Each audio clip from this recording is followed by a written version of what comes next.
ফুটন্ত গরম জলের মধ্যে এই জিনিসটা দিয়ে খুবই কম সময়ে ও কম খরচে তৈরি করে ফেলুন নতুন স্বাদের এই রেসিপিটি। তো আজকেই বানিয়ে ফেলুন এই দারুণ স্বাদের রেসিপিটি। তো চলুন দেখে নেওয়া যাক আজকে আমার এই রেসিপিটি। তো ভিডিওটা কোথাও স্কিপ না করে পুরোটা দেখার জন্য আপনাদের কাছে আমার অনুরোধ রইল। নমস্কার বন্ধুরা, রনিতাস ফুড প্লেসে আবারও একবার সকল বন্ধুকে আমি স্বাগত জানাই। তো এখানে আমি একটা ননস্টিকের কড়াই বসিয়ে নিয়েছি। এবার আমি কড়াইটাকে খুব ভালো করে একটু গরম করে নিয়েছি।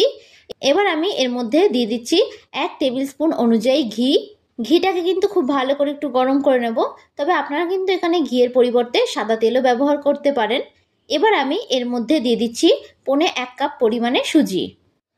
এবার সুজিটাকে দিয়ে গ্যাসের ফ্লেমটাকে মিডিয়াম টু হাই রেখে আমি সুজিটাকে কিন্তু খুব ভালো করে একটু ভেজে নেব। গ্যাসের ফ্লেমটা কিন্তু হাই রেখে সুজিটা ভাজবেন না, তাহলে কিন্তু সুজিটা পুড়ে যেতে পারে। তো আমি সুজিটা দিয়ে অনবরত নাড়াচাড়া করে কিন্তু খুব ভালো করে একটু ভেজে নেব। সুজিটা ভাজা হয়ে গেলে কিন্তু সুজিটা থেকে একটা সুন্দর স্মেল বেরোবে। তো দেখুন এখানে সুজিটার কালারটা কিন্তু অনেকটা চেঞ্জ হয়ে গেছে ও সুজিটা থেকে কিন্তু ভাজার একটা সুন্দর স্মেল আসছে। এবার আমি এর মধ্যে দিয়ে দিচ্ছি 5 টাকা দামের একটা গুঁড়ো দুধের প্যাকেট। সমস্ত গুঁড়ো দুধটা কিন্তু আমি দিয়ে দিয়েছি। এবার আমি খুব ভালো করে একটু নাড়াচাড়া করে সুজির সঙ্গে খুব ভালো করে একটু মিশিয়ে নেব। এবার আমি এখানে অ্যাড করে দিচ্ছি জল। আমি এখানে জল দিয়েছি, তবে কিন্তু আপনারা জলের পরিবর্তে লিকুইড দুধও দিতে পারেন। যেহেতু আমি এখানে মিল্ক পাউডার দিয়েছি সেহেতু কিন্তু আমি এখানে জল দিয়েছি। জল দিয়ে খুব ভালো করে নাড়াচাড়া করে কিন্তু আমি একটু মিশিয়ে নিচ্ছি। তো এখানে আমার আরো একটু জলের প্রয়োজন আছে বলে এখানে আমি আরো একটু জল অ্যাড করে দিলাম। এবার কিন্তু সুজিটাকে মিনিট 2 ধরে খুব ভালো করে একটু রান্না করে নিতে হবে। গ্যাসের ফ্লেমটাকে কিন্তু মিডিয়ামে রেখে সুজিটাকে খুব ভালো করে আমি একটু রান্না করে নেব। এবার আমি এর মধ্যে অ্যাড করে দিচ্ছি স্বাদ অনুযায়ী নুন। নুনটা কিন্তু অবশ্যই আপনারা এখানে স্বাদ অনুযায়ী অ্যাড করবেন। এবার আমি এর মধ্যে মিষ্টির জন্য দিয়ে দিচ্ছি চিনি। আপনারা এখানে যে যতটা মিষ্টি খেতে পছন্দ করবেন সেই অনুযায়ী কিন্তু এখানে চিনির ব্যবহার করবেন। যে কোনো মিষ্টি জাতীয় রান্নায় একটু নুন দিলে কিন্তু মিষ্টির ব্যালেন্সটা খুব ভালো হয়। তবে নুনটা পুরোপুরি অপশনাল, আপনারা চাইলে নাও দিতে পারেন। এবার খুব ভালো করে নাড়াচাড়া করে কিন্তু আমি সুজির থেকে এক্সট্রা জলটাকে টানিয়ে নেব। এইভাবে অনবরত নাড়াচাড়া করার পর দেখুন সুজি থেকে কিন্তু অনেকটাই জলটা টেনে আসছে। এবার আমি এর মধ্যে অ্যাড করে দিচ্ছি আমের টুকরো। এখানে আমি আমগুলোকে এরকম ছোট ছোট টুকরো করে কেটে দিয়েছি। তো আম দিয়ে আমি আবারও খুব ভালো করে একটু মিশিয়ে নিচ্ছি। আমার এই রেসিপিটা যদি আপনাদের কাছে ভালো লেগে থাকে তাহলে অবশ্যই একটা লাইক করে দেবেন। আর যারা যারা আমার চ্যানেলের নতুন বন্ধু তারা অবশ্যই আমার চ্যানেলটি সাবস্ক্রাইব করে দেবেন। আমার ভিডিওর আপডেট সবার আগে পেতে পাশে থাকা বেল আইকনটা ক্লিক করতে ভুলবেন না। আর যারা যারা ফেসবুক থেকে দেখছেন তারা রনিতাস ফুড প্লেস পেজটিকে ফলো করে দেবেন। তো দেখুন সুজিটা কিন্তু খুব ভালো করে আমার রান্না হয়ে গেছে। এবার আমি গ্যাসের ফ্লেমটাকে অফ করে দেব। এবার এই সুজিটাকে আমি একটা অন্য একটি পাত্রে নামিয়ে খুব ভালো করে একটু ঠান্ডা করে নেব। অন্যদিকে আমি একটা বড় মিক্সিং বোল নিয়ে নিলাম। এবার আমি এর মধ্যে অ্যাড করে দিচ্ছি 2 কাপ পরিমাণে ময়দা। আমি এখানে মেজারিং কাপ মেপে 2 কাপ পরিমাণে ময়দা দিয়ে দিয়েছি। তবে আপনারা কিন্তু চাইলে রেসিপিটা আটা ময়দা মিশিয়ে করতে পারেন। এবার আমি এর মধ্যে অ্যাড করে দিচ্ছি স্বাদ অনুযায়ী নুন ও দিয়ে দিচ্ছি 2 টেবিল স্পুন অনুযায়ী সাদা তেল। এবার ময়দার মধ্যে এই সমস্ত উপকরণগুলোকে আমি হাতের সাহায্যে খুব ভালো করে একটু মিশিয়ে নেব। আপনারা যদি এই রেসিপিটা আটা ময়দা মিশিয়ে করতে চান তাহলে কিন্তু আটা ময়দাটা সম পরিমাণে দেবেন। আবার চাইলে কিন্তু আপনারা রেসিপিটা আটা দিয়েও করতে পারেন। আর আমার এই রেসিপিটা আপনাদের কাছে কেমন লাগলো অবশ্যই কিন্তু আমাকে কমেন্ট বক্সে জানাতে ভুলবেন না। তো দেখুন এইভাবে কিন্তু আমি ময়দার মধ্যে সমস্ত উপকরণগুলোকে খুব ভালো করে একটু মিশিয়ে নিয়েছি। এবার আমি এর মধ্যে দিয়ে দিচ্ছি আমের পাল্প। এখানে আমি আমকে মিক্সিং জারের মধ্যে দিয়ে খুব ভালো করে একটু পেস্ট করে রেখেছিলাম। তবে একটু খেয়াল রাখবেন এই আমের পেস্টের মধ্যে যেন কোনো ডেলা অংশ না থাকে। তো এখানে আমি আমের পাল্পটা দিয়ে দিলাম। এবার আমি আমের পাল্প দিয়ে এটাকে খুব ভালো করে একটু মেখে নেব। এটাকে কিন্তু আমি একটা ডো আকারে তৈরি করে নেব।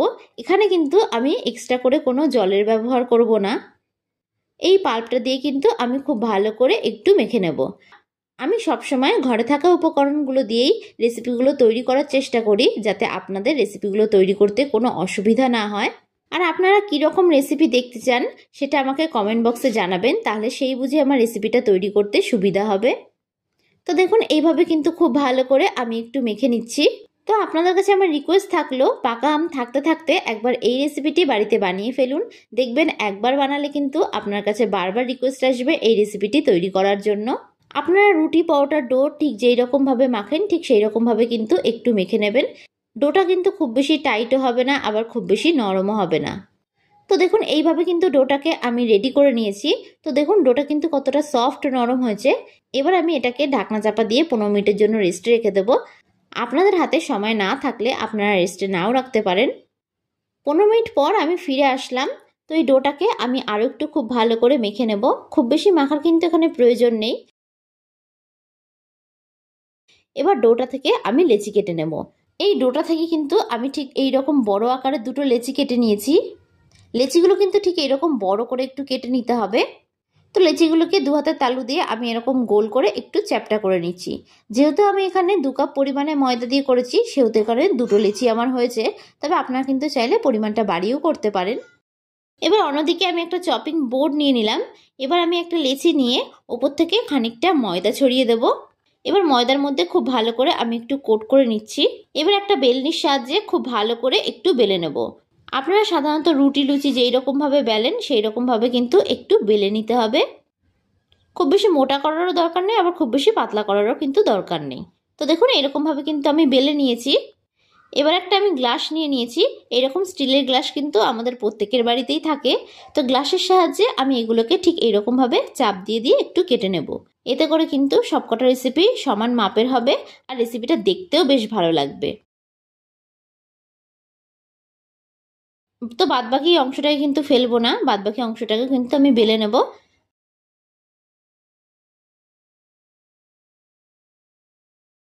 আমি আরও একটা আপনাদেরকে তৈরি করে দেখাচ্ছি। প্রথমে লেচিটাকে ময়দার মধ্যে খুব ভালো করে একটু কোট করে নেবেন। তারপরে একটা বেলনির সাহায্যে খুব ভালোভাবে এইরকমভাবে একটু বেলে নেবেন। লেচিটা বেলার সময় একটু খেয়াল রাখবেন যাতে খুব পাতলা না হয়ে যায়। পাতলা হয়ে গেলে কিন্তু রেসিপিটা তৈরি করতে বেশ অসুবিধাই হবে। তো দেখুন এটাকেও কিন্তু আমি ঠিক একই রকমভাবে তৈরি করে নিচ্ছি।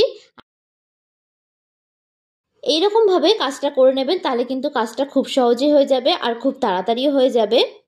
তো সবগুলোকে তৈরি করে আমি একবারে আপনাদেরকে দেখাচ্ছি। তো দেখুন এখানে কিন্তু আমি সবগুলোকে একেবারে রেডি করে নিয়েছি। তো দেখুন এগুলো দেখতে কিন্তু কতটা সুন্দর লাগছে।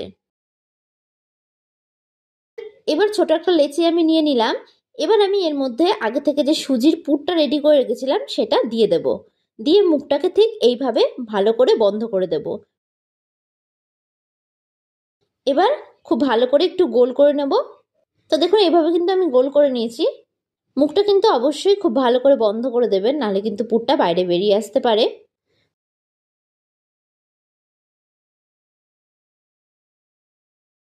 পুরটা দিয়ে কিন্তু মুখটা খুব ভালো করে একটু বন্ধ করে নেবেন।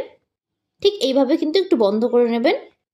এবার এটাকে আমি খুব ভালো করে একটু গোল করে নেব। এইভাবে কিন্তু সবগুলোকেই আমি তৈরি করে নেব। এইরকমভাবে তৈরি করলে কিন্তু রেসিপিটা দেখতে খুবই সুন্দর লাগবে, আর খেতে কিন্তু ঠিক ততটাই ভালো লাগবে। তো সবগুলোকে রেডি করে আমি আপনাদেরকে দেখাচ্ছি। তো দেখুন এখানে কিন্তু সবগুলোকেই আমি রেডি করে নিয়েছি। এবার অন্যদিকে আমি একটা কড়াই বসিয়ে দিলাম। কড়াইটাকে খুব ভালো করে আমি একটু গরম করে নিয়েছি। এবার আমি এর মধ্যে দিয়ে দেব বেশ খানিকটা জল। এখানে কিন্তু বেশ খানিকটা পরিমাণে জল দিতে হবে। এবার গ্যাসের ফ্লেমটাকে হাই রেখে জলটাকে কিন্তু খুব ভালো করে আমি একটু গরম করে নেব। জলটা হালকা একটু গরম হয়ে আসলে আমি এর মধ্যে এই বলগুলোকে দিয়ে দেব। বলগুলো দেওয়ার সময় গ্যাসের ফ্লেমটাকে একটু মিডিয়ামে করে নেবেন। তো একে একে কিন্তু সমস্ত বলগুলোকে আমি এখানে দিয়ে দিচ্ছি। তো সবকটা বল আমি দিয়ে দিয়েছি। এবার গ্যাসের ফ্লেমটাকে হাই টু মিডিয়ামে রেখে আমি কিন্তু ঢাকনা চাপা দিয়ে এগুলোকে 2 মিনিটের জন্য খুব ভালো করে একটু সেদ্ধ করে নেব। 2 মিনিট পর আমি আবারও ফিরে আসলাম। তো দেখুন এগুলো কিন্তু কতটা ফুলে উঠেছে। তো এবার এগুলোকে আমি উল্টে দেব। উল্টে দিয়ে অপর পিঠটাকেও কিন্তু খুব ভালো করে আমি একটু সেদ্ধ করে নেব। এইরকমভাবে ঢাকনা চাপা দিয়ে কাজটা করবেন, তাহলে কিন্তু কাজটা খুব সহজেই হয়ে যাবে। তো দেখুন সবগুলোকে আমি উল্টে দিয়েছি। তো এটাকে আমি আবারও 2 মিনিটের জন্য ঢাকনা চাপা দিয়ে দেব। 2 মিনিট পর আমি ঢাকনা সরিয়ে নিলাম। তো এগুলো কিন্তু খুব ভালো করে সেদ্ধ হয়ে গেছে। তো এগুলো সেদ্ধ হতে কিন্তু মিনিট 4 সময় লেগেছে। তো এবার এগুলোকে আমি একে একে জল থেকে তুলে নেব। আমার এই ভিডিওটা ভালো লাগলে লাইক, কমেন্ট, সাবস্ক্রাইব করতে ভুলবেন না। আর যারা যারা ফেসবুক থেকে দেখছেন তারা রনিতাস ফুড প্রেস পেজটিকে ফলো করে দেবেন। তো ভিডিওটা শেষ পর্যন্ত দেখার জন্য আপনাদেরকে আমি অসংখ্য ধন্যবাদ জানাই। তো দেখুন খুব সুন্দরভাবে তৈরি হয়ে গেছে ময়দা ও আমের এই রেসিপিটি। তো আপনাদের কাছে আমার রিকোয়েস্ট থাকলো এই রেসিপিটি বাড়িতে একবার হলেও তৈরি করার জন্য। তো আজকের মতন আমি বিদায় জানালাম। আবারও হাজির হব আপনাদের সামনে নতুন একটি রেসিপির ভিডিও নিয়ে। তো আশা করি আপনারা সকলে ভালো থাকবেন, সুস্থ থাকবেন। ধন্যবাদ।